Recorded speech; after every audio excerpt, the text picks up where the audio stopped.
Magandang araw sa inyong lahat. Ang kwento na ibabahagi ko sa inyo ngayon ay may pamagat na Ang Multo sa Lumang Bahay. Sa isang liblib na baryo sa probinsya, may isang lumang bahay na matagal nang pinabayaan. Sabi ng mga tao doon, daw naninirahan ang isang matandang babae na namatay ng misteryoso. Mula noon, hindi na tinuluyan ng mga sinumang ang bahay dahil sinasabing napakapangit ng espiritu niya.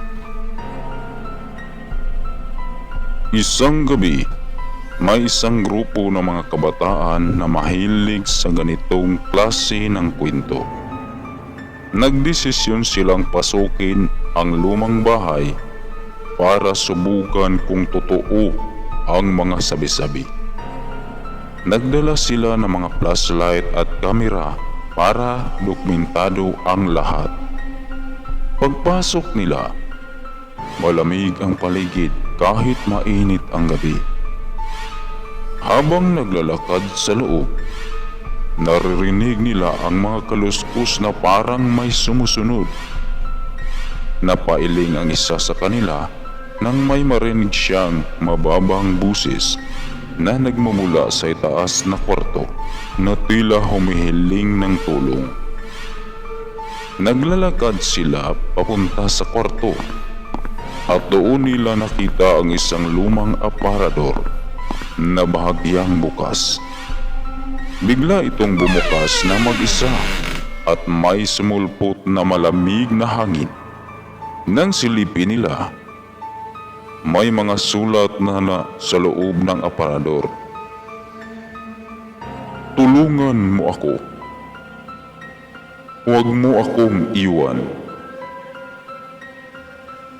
Sa isang iglap, biglang napaso ang ilaw ng flashlight at naramdaman nilang may malamig na kamay na humahawak sa balikat sa isa sa kanila.